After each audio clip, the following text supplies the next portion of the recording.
I Believe Because by Batsell, Barrett, Baxter. Chapter 1.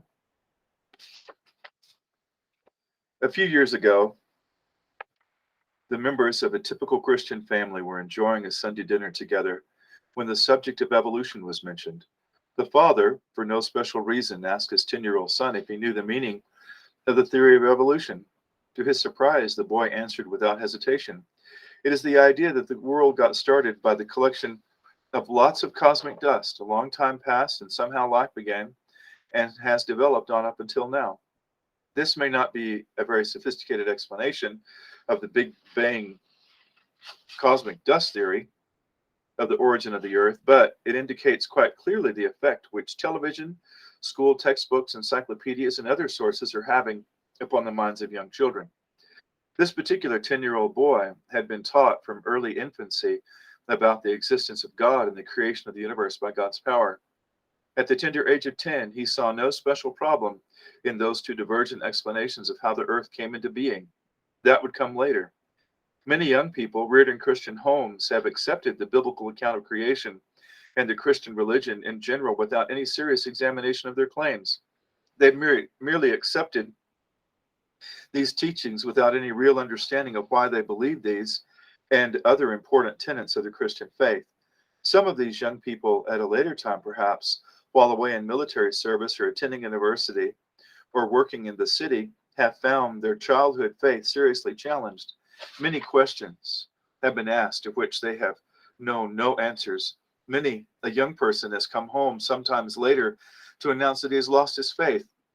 One young man, several years along in his pre-medical training, said to his longtime friend, the preacher of the home congregation, "I just don't think that I believe anymore." Such a person can become an easy prey to those who would destroy faith. He needs to know the evidence upon which his faith rests. Lest one be open to the charge that his religion is merely inherited, he should know the evidence upon which his faith is grounded. In recent generations, those who reject Christianity have been more outspoken than ever before. Attacks upon the Christian religion are not new, of course, but they are more widespread and more presented more openly than ever before. Just over 100 years ago, Robert Ingersoll, the noted American orator, went about the land delivering the blasphemous message, "The Mistakes of Moses." Today, his message would be considered neither shocking nor blasphemous, for his thesis is essentially the view of many liberal theologians that the God is dead movement, for example, was not advanced by avowed enemies of the Christian religion, but rather by professors in various liberal theological seminaries. Also, there are many outside the seminaries who are exercising their negative influence in a variety of ways in what might be called a worldwide attack on Orthodox Christian faith. Therefore, there is a special need in the 20th century, now the 21st century, for each one who believes in God and in the Christian religion to know whereof he speaks.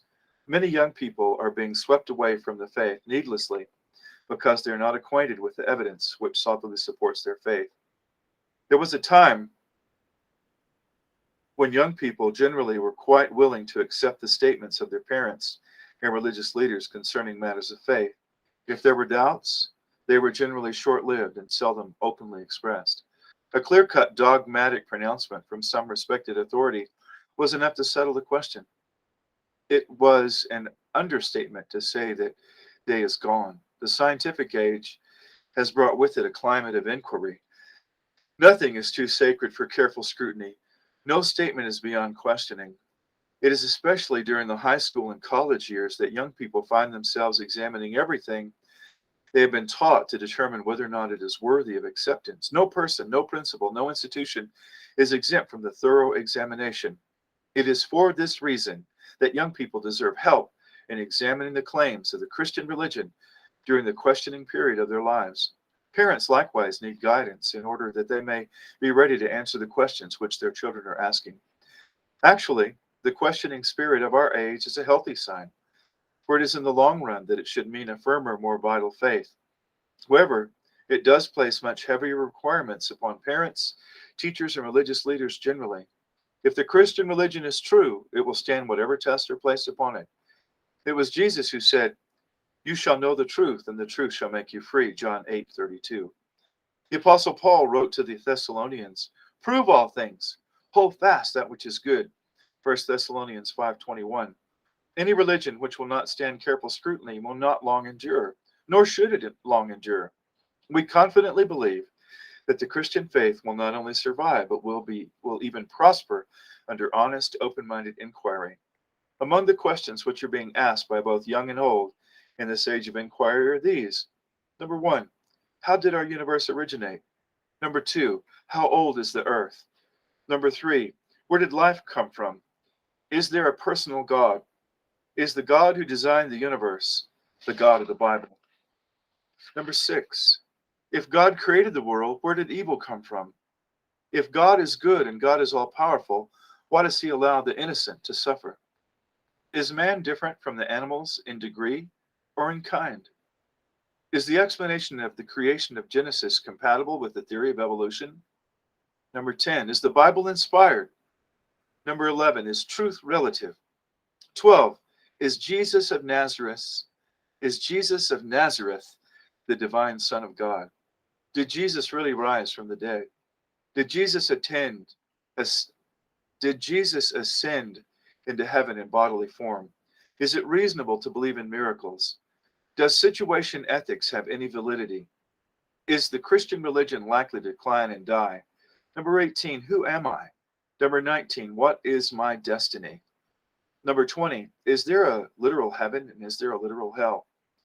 While these are variations of these questions, while there are variations of these questions and while there are many other similar questions, these will suffice for the moment.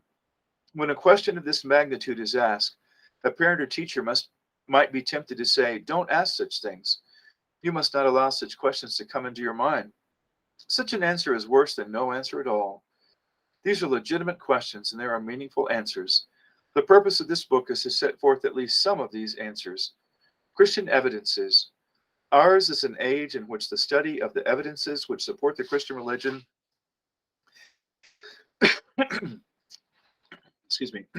is imperative.